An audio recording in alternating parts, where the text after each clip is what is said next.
ಬೆಂಗಳೂರಿನಲ್ಲಿ ನಮ್ಮ ಮೆಟ್ರೋ ಎಡವಟ್ಟಿಗೆ ಬಲಿಗಳ ಮೇಲೆ ಬಲಿಯಾಗ್ತಾ ಇದೆ. ನಿನ್ನೆ ಕೂಡ ಒಬ್ಬ ವ್ಯಕ್ತಿ ಮೃತಪಟ್ಟಿದ್ದಾನೆ, ಆಟೋ ಚಾಲಕ. 25-30 ಜನ ಆಗೋದ್ರು. ಮೆಟ್ರೋ ವರ್ಕ್ ಬೆಂಗಳೂರಿನಲ್ಲಿ ಶುರುವಾದಾಗಿಂದ ಇಲ್ಲಿ ತನಕ ಬೇರೆ ಬೇರೆ ರೀತಿಯ ಅವಘಡಗಳಿಗೆ 25-30 ಜನ ಸತ್ತಿದ್ದಾರೆ. ನಿನ್ನೆ ರಾತ್ರಿ 12:30 ಸಂದರ್ಭದಲ್ಲಿ ನಡೆದಿರ್ತಕ್ಕಂಥ ಘಟನೆ. ಮೆಟ್ರೋ ವಯಾಡಕ್ಟ್ ಉರುಳಿ ಆಟೋ ಚಾಲಕನೊಬ್ಬ ಮೃತಪಟ್ಟಿದ್ದಾರೆ. ಹೆಗಡೆ ನಗರದ ನಿವಾಸಿ ಖಾಸಿಂ ಸಾಬ್ ಅಂತ ಮೃತಪಟ್ಟ ಚಾಲಕ. ರೈಲ್ವೆ ಟ್ರ್ಯಾಕ್ಗೆ ಹಾಕುವ ತಡೆಗೋಡೆ, ಅದನ್ನೇ ವಯಾಡಕ್ಟ್ ಅಂತ ಕರೆಯೋದು. ಸಿಮೆಂಟ್ ಬ್ಲಾಕ್ 50 ಅಡಿ 60 ಅಡಿ 70 ಅಡಿ ಉದ್ದ ಇರುತ್ತೆ ನೋಡಿ, ಆ ಬ್ಲಾಕ್ಗಳು ತಡೆಗೋಡೆ ಅಂತ ಅಂದ್ಬಿಟ್ಟು ಅದೇ ವಯಾಡಕ್ಟ್. ಅದು ಉರುಳಿ ಬಿದ್ದಿದೆ ಆಟೋ ಮೇಲೆ. ಇನ್ನು ಆಟೋ ಕಲ್ಸೋಗ್ಬಿಡುತ್ತೆ, ಅಪ್ಪಚ್ಚೆ ಆಗ್ಬಿಡುತ್ತೆ ಅಷ್ಟೇ. ಹಾಗೆ ಆಗಿದೆ. ಯಲಹಂಕದ ಕೋಗಿಲು ಕ್ರಾಸ್ ಬಳಿ ಘಟನೆ ಆಗಿರೋದು. ಲಾರಿಯಲ್ಲಿ ತೊಗೊಂಡು ಹೋಗ್ತಾ ಇದ್ದಾಗ ಈ ವಯಾಡಕ್ಟ್ ಬ್ಯಾಲೆನ್ಸ್ ಮಿಸ್ ಆಗಿ ಉರುಳು ಬಿದ್ದಿರೋದು. ಕೋಗಿಲು ಕ್ರಾಸ್ದಲ್ಲಿ ತಿರುವಿನ ವೇಳೆ ಲಾರಿ ತುಂಡಾಗಿ ಬಿದ್ದಿರೋದು. ಪಕ್ಕದಲ್ಲೇ ಇದ್ದ ಆಟೋ ಮೇಲೆ ಉರುಳಿದೆ ವಯಾಡಕ್ಟ್. ಅದು ಆಟೋದಿಂದ ಇಳಿಯುವಷ್ಟರಲ್ಲಿ ಆತನ ಮೇಲೆ ಬಿದ್ದುಬಿಟ್ಟಿದೆ. ಅದರಲ್ಲಿ ಪ್ರಯಾಣಿಕರು ಇದ್ದರು. ಅದೃಷ್ಟವಶಾತ್ ಬಚಾವಾಗ್ಬಿಟ್ಟಿದ್ದಾರೆ. ಚಾಲಕ ಸಿಕ್ಕಾಕೊಂಡಿದ್ದಾರೆ. ನೋಡಿ, ಇಲ್ಲಿ ನೀವು ನೋಡ್ತಾ ಇದ್ದೀರಲ್ಲ, ಅಲ್ಲಿ ಕಾಣ್ತಾ ಇದೆಯಲ್ಲ, ಅದೇ ವಯಾಡಕ್ಟ್.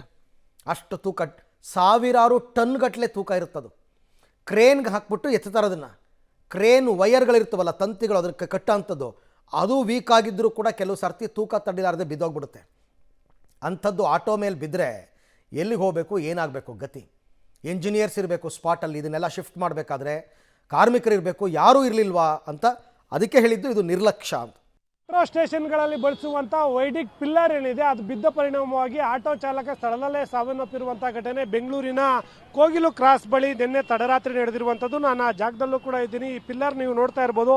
ಇಷ್ಟು ದೊಡ್ಡ ಮಟ್ಟದ ಪಿಲ್ಲರ್, ಸುಮಾರು 100 ಅಡಿಯಷ್ಟು ಉದ್ದದ ಈ ಪಿಲ್ಲರ್ನ ನಿನ್ನೆ ರಾತ್ರಿ ಹೊತ್ತಿಗೆ ಸುಮಾರು 12:30 ಹೊತ್ತಿಗೆ ತನ್ನ ಲಾರಿಯಲ್ಲಿ ಇದನ್ನು ಈ ಭಾಗದಲ್ಲಿರುವಂಥ ಕೋಗಿಲು ಕ್ರಾಸ್ನ ಬಲಭಾಗದಲ್ಲಿರುವಂಥ ಮೆಟ್ರೋ ಸ್ಟೇಷನ್ ಹತ್ರಕ್ಕೆ ರವಾನೆ ಮಾಡ್ತಿರ್ತಾರೆ. ಈ ಸಂದರ್ಭದಲ್ಲಿ ಯಲಂಕ ಒಳಗಡೆಯಿಂದ ಈ ಕಡೆ ಏನು ಬಸ್ ಬರ್ತಾ ಇದೆ ನಿಮಗೆ, ಆ ಕಡೆಯಿಂದ ಯೂ ಟರ್ನ್ ತೆಗೆದುಕೊಂಡು ಆ ಕಡೆ ಹೋಗಬೇಕಾಗಿರುತ್ತೆ. ಆ ಸಂದರ್ಭದಲ್ಲಿ ಈ ಬಲಭಾಗದಲ್ಲಿ ಈ ಜಾಗದಲ್ಲಿ ಆಟೋ ಚಾಲಕ ಕಾಸಿಂ ಅನ್ನೋ ವ್ಯಕ್ತಿ ಆಟೋ ನಿಲ್ಸ್ಕೊಂಡಿರ್ತಾನೆ. ಯಾವಾಗ ಈ ಪಿಲ್ಲರು ಯೂ ಟರ್ನ್ ತಗೋಬೇಕಾಗುತ್ತೆ, ಯೂ ಟರ್ನ್ ತಗೊಂಡಂಥ ವೇಳೆಯಲ್ಲಿ ಆ ಲಾರಿಯ ಚಾರ್ಸಿ ಕಟ್ಟಾಗಿ ಸಂಪೂರ್ಣವಾಗಿ ಈ ಪಿಲ್ಲರ್ ಏನಿದೆ ಇದು ಆಟೋ ಮೇಲೆ ಬಿದ್ದಿರುವಂಥದ್ದು. ಬಿದ್ದ ಪರಿಣಾಮವಾಗಿ ಆಟೋ ಚಾಲಕ ಕಾಸಿಂ ಸ್ಥಳದಲ್ಲೇ ಸಾವನ್ನಪ್ಪಿದ್ದಾನೆ. ನಂತರದಲ್ಲಿ ಸ್ಥಳಕ್ಕೆ ಯಲಂಕ ಸಂಚಾರಿ ಪೊಲೀಸರು ಕೂಡ ಬಂದು ಸ್ಥಳ ಪರಿಶೀಲನೆ ಮಾಡಿರುವಂಥದ್ದು. ನೀವು ಈ ಪಿಲ್ಲರ್ನು ಕೂಡ ನೋಡ್ಬೋದು.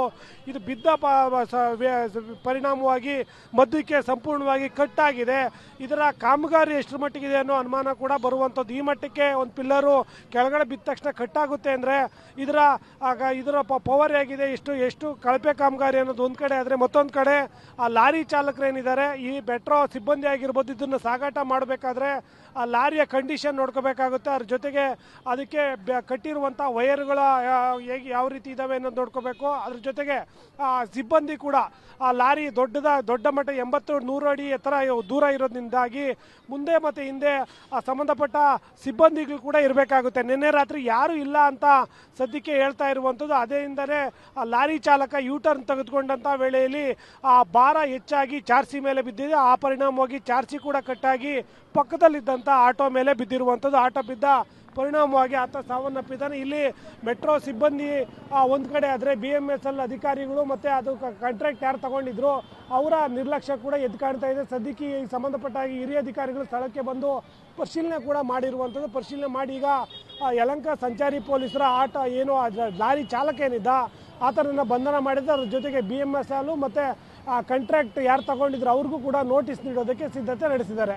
ಕ್ಯಾಮ್ರಾಮನ್ ಪರಮೇಶ್ ಜೊತೆ Umesh, public TV, Bengaluru. Ola bus ಬಂತು ಅಂತ ಏನು ಮಾಡಿದ್ರು, ಕಟ್ಟು ಹೊಡಿತಾ ಇದ್ರು. ಕಟ್ಟು ಹೊಡಿಯಾಗಿ ಹಿಂದೆ ಮುಂದೆ ಯಾರು ಸೆಕ್ಯೂರಿಟಿಗಳೇ ಇಲ್ಲ. ಅವನೇನು ಮಾಡ್ದ, ಬ್ರೇಕ್ ಹೊಡೆದಿದ್ದ ತಕ್ಷಣ ಏನು ಮಾಡಿದ್ರು, ಇದಕ್ಕೆ ಕಂಟ್ರೋಲ್ ಮಾಡೋರು ಒಬ್ರು ಇರ್ತಾರೆ. ಡ್ರೈವರ್ ಬಿಟ್ಟು ಹಿಂದೆ ಕಡೆ ಇಂಜಿನ್ ಕಂಟ್ರೋಲ್ ಮಾಡೋರು ಒಬ್ರು ಇರ್ತಾರೆ.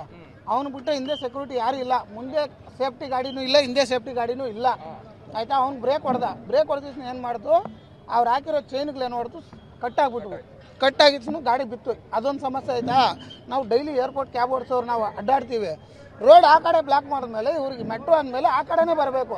ಏನಕ್ಕೆ ಬರ್ತಾರೆ ಈ ಕಡೆ? ಇವಾಗ ನಮಗೆ ಆ ಕಡೆ ರೋಡ್ ಬ್ಲಾಕ್ ಮಾಡಿದ್ಮೇಲೆ ಆ ಕಡೆ ಬರೋ ಗಾಡಿ ಈ ಕಡೆ ಬರೋ ಗಾಡಿ ಎಲ್ಲಿ ಹೋಗ್ತವೆ? ಈ ರೋಡಲ್ಲೇ ಬರಬೇಕು. ಮತ್ತು ಇವರು ಬಂದರೆ ನಾವು ಎಲ್ಲಿ ಹೋಗೋಣ? ಇವ್ರಿಗೆ ಕೇಳಿದ್ರೆ ಏನು ಹೇಳ್ತಾರೆ, ನಮಗೆ ಪರ್ಮಿಷನ್ ಕೊಟ್ಟವ್ರೆ ಗೌರ್ಮೆಂಟ್ ಅವರು. ನಮ್ಗೆ 11:15 11:30 ಕ್ಲೋಸ್ ಮಾಡಿದ್ರೆ ಬೆಳಗಿನ 5:30ವರೆಗೂ ಓಪನ್ ಇಲ್ಲ ಅಂತಾರೆ. ಬಟ್ ಅದೊಂದು ಇಲ್ಲೆಲ್ಲೂ ಕೆಲಸ ನಡೀತಾ ಇರಲ್ಲ. ಬಾಲು ಕ್ರಾಸಿಂದ ಕೊಯ್ಲು ಕ್ರಾಸ್ವರೆಗೂ ಕೆಲಸ ನಡೀತಾ ಇರಲ್ಲ.